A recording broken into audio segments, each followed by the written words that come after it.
Today we've got this dry aged for a year and vacuum sealed and frozen Porterhouse steak that we're going to reverse sear on the Traeger, smoked over hickory wood pellets and then seared off.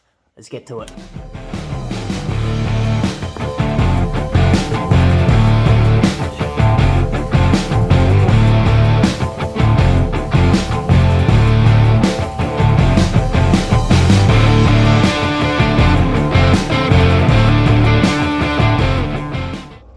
Traeger heating up. We're getting up to 250 Fahrenheit, and then we're going to reverse sear. So that means we're going to smoke this over the hickory wood pellets till this hits an internal temp of around 125 Fahrenheit, and then we're going to bump that thing up as high as it goes, which is about 400 degrees Fahrenheit, and we're just going to keep flipping this thing to sear it off and seal in the juices over that high heat. So that's basically a reverse sear of this beautiful 1 year dry aged Porterhouse steak. Let's rub this thing up.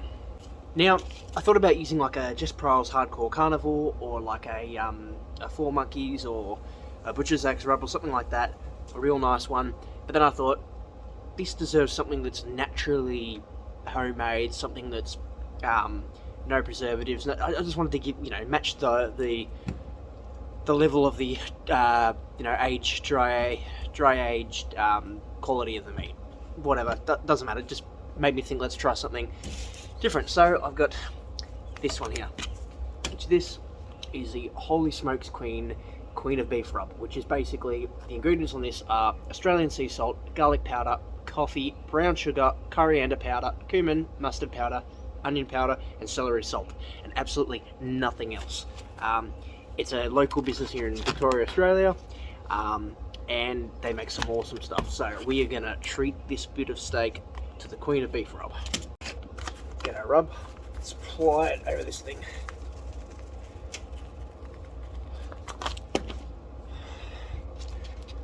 Oh yeah, smells real good already.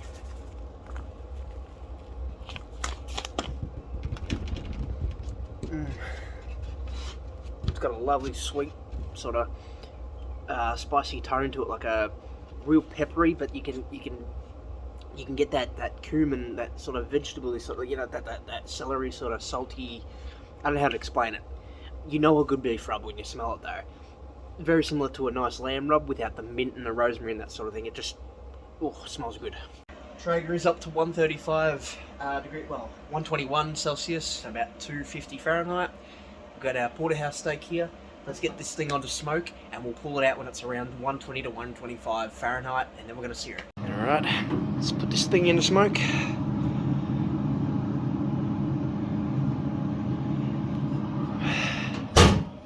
We'll come back and check it. Okay, now this thing has been smoking for about 35, almost 40 minutes, and probed it. We're at about 117. That was about 5 minutes ago. I reckon we're going to be between 120 and 125 Fahrenheit. So let's get this thing up to high heat and sear it off. But first, let's take a look. Ooh, look at that. Ooh. You know what? I bet it's not even that hot. We're gonna just... Oh, that is good. Right, now we're gonna turn the Traeger heat up, blast this thing to as high as it can go, about 400 Fahrenheit, and sear this bad boy off. Let's let this guy rest for a minute, hey? So the trick is here, we've taken it off. We're going to let those juices go back into it while this thing heats up to as high as it goes. And then we're just going to get the drill. We're up to about 400 Fahrenheit. You can see the flames almost coming under that tamer at the bottom there. Now for the fun part. Woo! Let's do it. We're going to flip this thing every couple minutes until it's got some nice grill lines and it's seared off. And then we're going to rest it and serve it. And yes, I did chuck some snags on here as well, just I'm hungry. We have flipped that a couple times and we're getting some nice colour and some nice searing on that. We're almost done. That boy's done, let's pull it.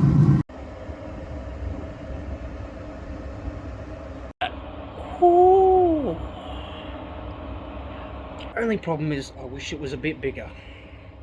What are you going to do? We're going to let this thing rest for about, it's a small cut, so let's let it rest 15 minutes or so, no longer.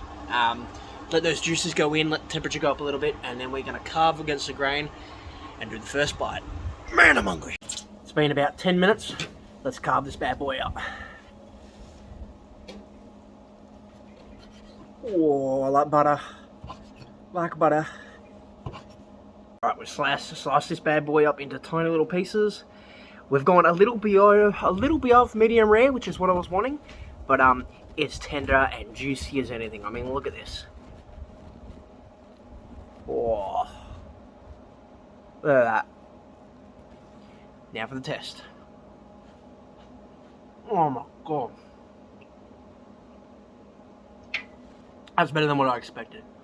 That is 100% worth the wait.